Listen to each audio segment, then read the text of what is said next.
When you need to focus on building, do you want to get bogged down by your database? MongoDB is an intuitive, flexible document database that lets you get to building. MongoDB's document model is a natural way to represent data so you can focus on what matters. MongoDB Atlas is the best way to use MongoDB. It's a global cloud database service that gives you all of the developer productivity of MongoDB, plus the added simplicity of a fully managed database service. You can get started free with MongoDB Atlas at mongodb.com/atlas.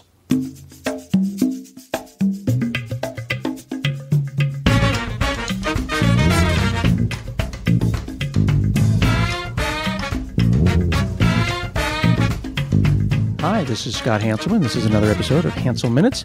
Today I'm talking with Kelly Vaughn. She's the CEO of the Taproom and the author of Start Freelancing Today. How are you? I'm doing great. How about yourself? I'm living the remote dream, waiting for the locusts to arrive, but otherwise we're doing okay here in Oregon. That's good. I know it's been this year's been a little questionable, but I think we've got plenty to celebrate still this year as well. I think you're right. I was thinking maybe we needed a do-over, but instead we'll celebrate the awesome things that are happening this year. And one of the awesome things that happened this year is that you put out both an ebook and an audiobook called Start Freelancing Today with the best URL ever at startfreelancing.today, which is pretty awesome. I have a secret. I bought the domain before I named my book. So you're a domain squatter. No. I am not. I named my book because I liked the domain. That's actually kind of awesome. I have about 40 domains, and each one is representative of my own personal failure and lack of ability to launch an idea to its completion. Oh yeah, it's the domain graveyard. It's where all the good side project ideas go to die. That's what it's called then. Yep. I have that. I have that too. Okay. Well, fortunately, you finished an idea all the way to the end and put together a 100+ page book that is not only affordable, but extremely useful, because I've always wanted to be a freelancer, but I really kind of didn't know where to get started, how to set my rates. I don't want to be a salesperson. It's like a whole thing. Sometimes it's easier just to get a job. Oh, for sure. Absolutely. It is. There's a whole lifestyle that comes with being a freelancer, and you really have to be prepared to take on every role that you would imagine a company has. Mm-hmm. So while it might not necessarily be inclusive of all folks in the world, in the US, we do have a bit of a challenge in that being a freelancer, the barrier to entry is usually being able to have healthcare. That's right. There's kind of only a couple of ways to do that. How did you manage your healthcare situation? So I did not go full-time freelance until my husband and I got married and I can be on his health insurance. Okay. So for folks who aren't from the U.S. who are listening, we don't have universal health care. It's not a guarantee. You either get it through your employer, through your partner, or you buy it on the open market. So then you went through the partner route. I went through the partner route, yeah. Okay. So once that's out of the way, when you're becoming a freelancer, do you just make it about you? Is your identity person, like hire me person, or do you make a company or an LLC or a company around that? So you actually have both options. I personally went I am the brand route. So at the time I was calling my business Kelly Vaughn Creative. And so I had the LLC and everything that goes with that. But you really do have two choices. You can make yourself the brand and go with your first name, last name, or some variation of it. Or you can come up with a business name and do, completely unrelated, keep yourself out of the overall picture and maybe include information about yourself on the About Us page or About Me page, I guess, if it's just you. Mm-hmm. And your book talks about all kinds of freelancing. You're not necessarily talking about web design and development, but anything, social media management, copywriting, project management. I got a little overwhelmed because there's all this stuff that I could do, and then there's all the things that I want to do, and then there's all the things that people would potentially pay me for. That's right. And I have to kind of find the sweet spot there. You do. And I think it's really important to not base your business around what other people want you to do, because if that's what you choose, you're going to burn out, because if you don't actually enjoy what you're doing as a freelancer, you're not going to want to do it long term. Interesting. Now you have almost a full page of things that you could potentially do. Do you do all those things, or did you pick the one that fed your spirit? I picked web development and ran with that. That is all I do. Okay. And then there's a lot of, like in 2020, not necessarily in the 90s when I started, there's a lot of $5 web developers. And then there's a lot of $200 an hour web developers. How do you even begin to set what you're going to charge for?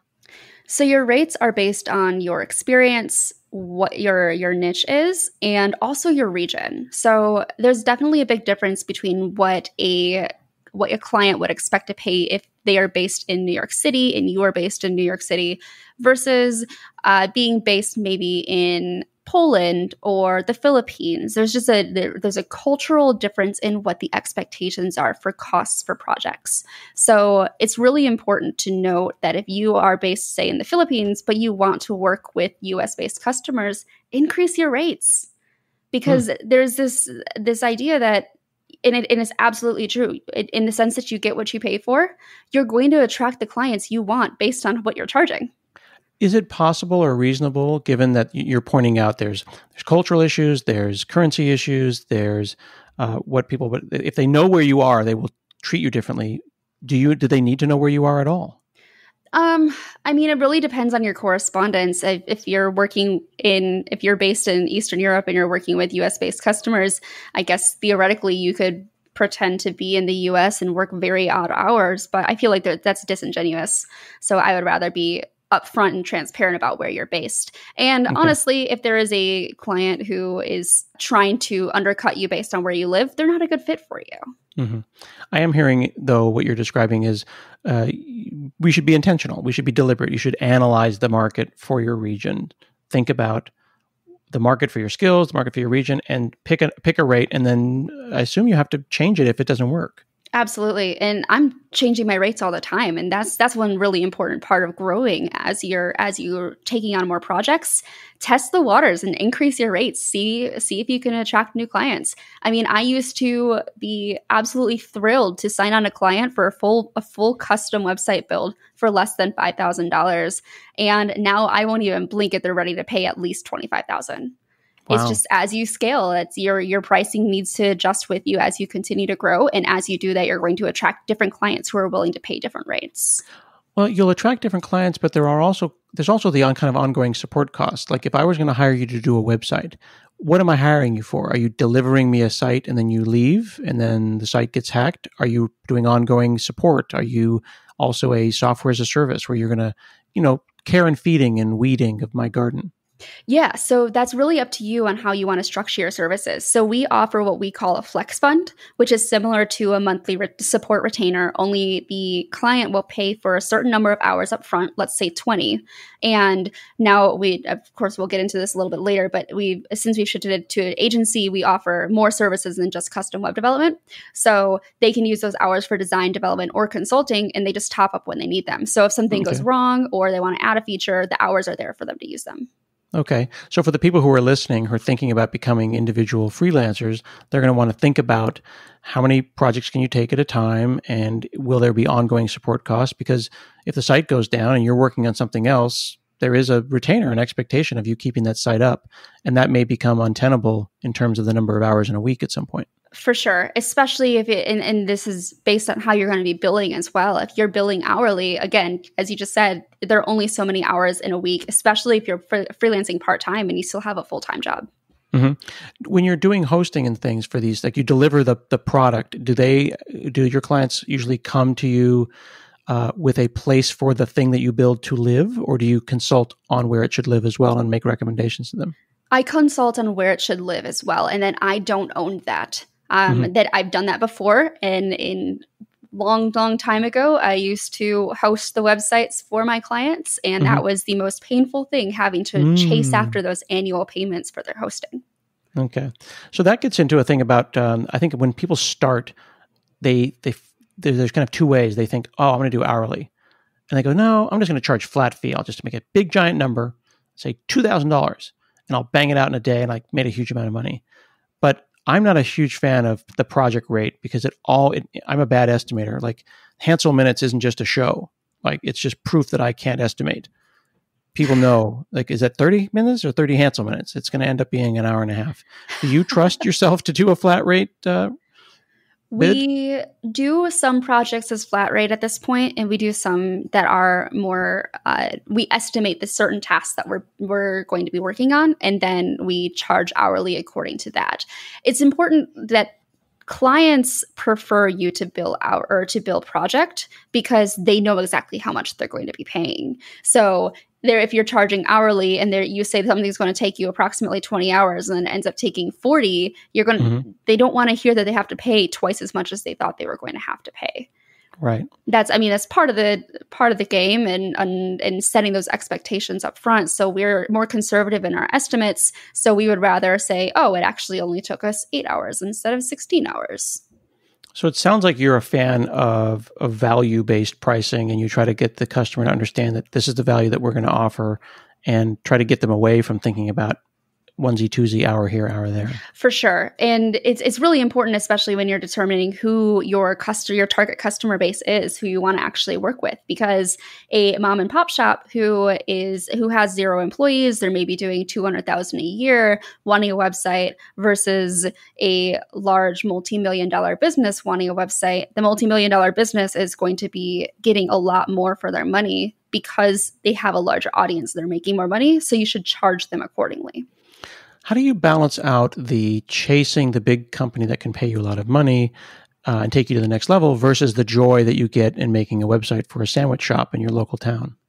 I think you can do a little mix of two or of both, depending on how many hours you can dedicate to that work. So at the Taproom, we usually average about 15 clients total at any given time. So we're working with some small businesses while we're also working with multi-million-dollar businesses at the same time. So I know we're going to make payroll regardless of who we're working with, especially with those larger businesses, which frees up some time to work with some of the smaller ones who are maybe like a local business that I'd prefer to help out that might be paying a little bit less. So you do choose to do though. You choose to help the smaller business rather than chasing the big one just because it's a good thing to do. It's a good thing to do. Yeah. I think it really depends on as long as you can pay your bills, of course, as well. Of course. So if you're getting started, if you're one person, if you're listening to this podcast and you're thinking this is a thing I'm going to do, does it start with your own website being awesome because it's a living example of what you can do? Yeah. I mean, if you were applying for a job, you would want a really impressive resume because that's what the hiring manager is going to be looking at. If you want to attract potential clients as a freelancer, you need to have a nice website.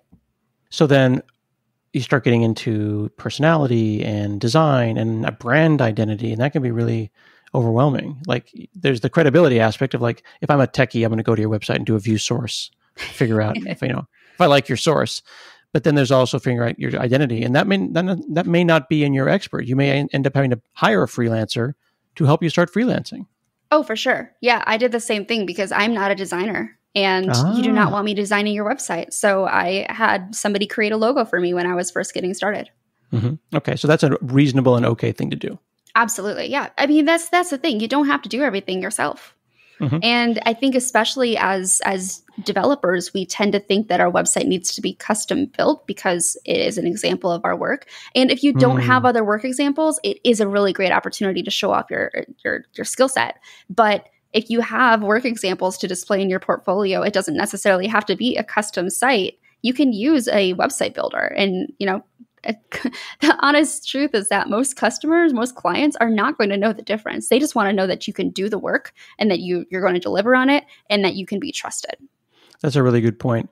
I mean, the difference between a freelance web developer, a back-end developer, someone who's doing APIs versus someone who is doing consulting or freelancing that isn't technically related, there's no reason that they can't go to Squarespace or Wix and make a great-looking website. Exactly. It almost sounds like a sponsored piece there. Well, I guess it kind of does. I didn't mean it to sound like that, but it's just like, yeah, you use what works because success is ultimately the best metric. Exactly. Yeah, your end goal is to attract clients. I mean, if you need your website to be that tool to attract clients and you need it to show off that you can deliver on the work, then great. But most of the people are going to look at the work examples you have on your portfolio. They're probably going to take a look at your about page to make sure they know who it is that they'd be working with. They want to see testimonials. They want to see reviews from other past clients, so they know that they're going to get their money's worth. They're going to you're going to deliver on the money that they're sending you in the first place, and they just need a way to contact you. Like that's what your website is. Yeah. Today's episode of Hansel Minutes is sponsored by Datadog, a monitoring and analytics platform for cloud-scale infrastructure and applications. Datadog provides dashboarding, alerting, application performance monitoring, and log management in one tightly integrated platform, so you can get end-to-end visibility quickly. Be proactive with your monitoring strategy and catch issues before your clients are impacted. Start managing the overall health of your environment with a free Datadog trial. Visit datadoghq.com/HanselMinutes to get started. If I want to be a freelancer, I want to do the thing that I'm passionate about 40 hours a week and get paid for it. But then if I'm alone in my freelancing, I have to be the salesperson, frontline sales. You're going to make me go and network. I'm going to have to go talk to humans. Yes. You have to and talk go to people. trade shows and stuff. That's a whole thing. Like, what if I decide to do wedding expo websites or wedding sites then I got to go to meet these people. That's not what I signed up for. And I don't make any money doing that. Yeah, I mean, that's considered a cost of doing business. It's your website, especially if you're just getting started with freelancing. It is not a build it and they will come scenario. You have to reach out and make those connections and find people who would be interested in your services. Honestly, Start with your friends and family. Everyone knows someone who needs a website or needs your service. Exactly. That is absolutely true. But then you could also go to Upwork or Fiverr or one of those kind of places. But I've heard about those websites being good for promotion, but also good for exploitation. And I personally hired a great designer on Fiverr. But then as soon as we could get off Fiverr and make our relationship more official, I didn't want to pay them $5. I wanted to pay them $500. And we started a relationship that was outside that because I didn't want them to be exploited. What do you feel about those external freelancer sites? I completely agree with you. I think one of the problems with the sites like Upwork and Fiverr are that they tend to be a race to the bottom in terms of pricing or services, because there are a lot more people who are charging maybe $25 to $50 for something that I'm charging thousands of dollars for. So it's not necessarily going to attract your dream client. As you said, you used Fiverr before. I've used Fiverr before. I like to think of being a dream client because I know how to do that client relationship. Mm-hmm. But you're going to have a lot of people who don't understand what this relationship should look like, and it tends to find ways to kind of skirt the system and abuse you. And there's also the fact that these sites take a portion of whatever you're making. Mm-hmm. One of the things that I feel a little bit guilty about, and this might be an awkward question, but I feel like sometimes the thing that I could offer would be knowing that other products exist, almost like I'm not doing anything. I'm just introducing them to other software as a service, whether that be free or paid CRMs or Shopify or different things. So it's not that I'm a talented business person or techie. I just know a thing exists. So it's like, I wish we had online chat. Oh, I know a product for that. Or, oh, I wish I could take credit cards. Oh, I know how to integrate Stripe. Yeah. Welcome to consulting. Charge for that? That's okay? Absolutely. Yeah. Now you've gone from doing the work to being a consultant, and you can let somebody else do the work. That is absolutely a thing. And what's really cool is about a lot of those services offer some sort of affiliate program. So you can refer them out. You know the product or service that you're recommending works. You could also get, say, 10 or 20% of whatever they're paying to that service once they sign up. Mm-hmm. I'm hearing, though, that there's a lot of workflow involved here. You've got your sales leads. You've got people that you've talked to. You need to make a CRM. There's using tech to build the thing or, provide the product that you want to do. But then there's also the tech of the workflow. Like, you can automate a lot of this stuff. You should not be keeping all this in a text file, I assume. You should not. And especially as you're reaching out to more and more clients, you want to make sure that or potential clients, you want to make sure you're following up on those requests and nothing is slipping through the cracks. So by either using a CRM service or building out a Google spreadsheet, which is something I talk about in the book, you don't have to use an expensive monthly tool. If you're just doing this part-time, but you need a way to keep track of who is what and what they need and how much you're going to charge and when was the last time you reached out to them, where did your conversation leave off, etc. So yeah, having some kind of form or CRM to track that information is really important. Yeah.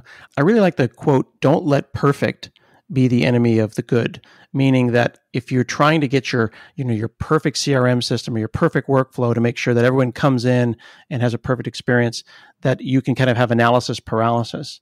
But you're saying, hey, use Google Sheets to start. and worry. And if you outgrow it, if your business gets too popular, so what? You outgrew it. Now you have a great problem to solve. Exactly. I mean, even with the Taproom, I attempted to use CRM like Pipedrive in the past, and it wasn't until this year that I finally actually started using Pipedrive as our CRM because we hired a business development representative. Until then, even when we're past the $500,000 a year mark making in revenue, we're still using Google Sheets for our CRM. It works.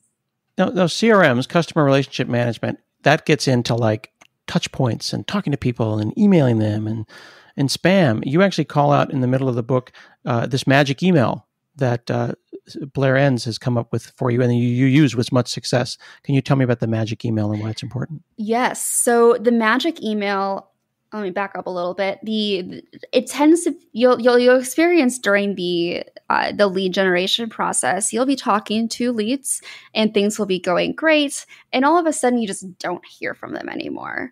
And you'll follow up, don't hear anything. You'll follow up, don't hear anything, and then you want to just be like, okay, well, I guess they've moved on.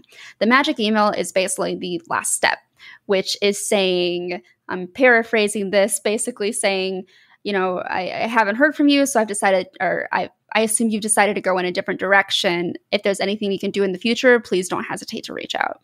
And I don't know what it is about that email, but it is truly magic. We actually get responses from leads from that email. Sometimes it's we decided, we already chose a different agency partner, or we decided to postpone this project. Sometimes they'll say, oh, so sorry about that. Let's get on a phone call.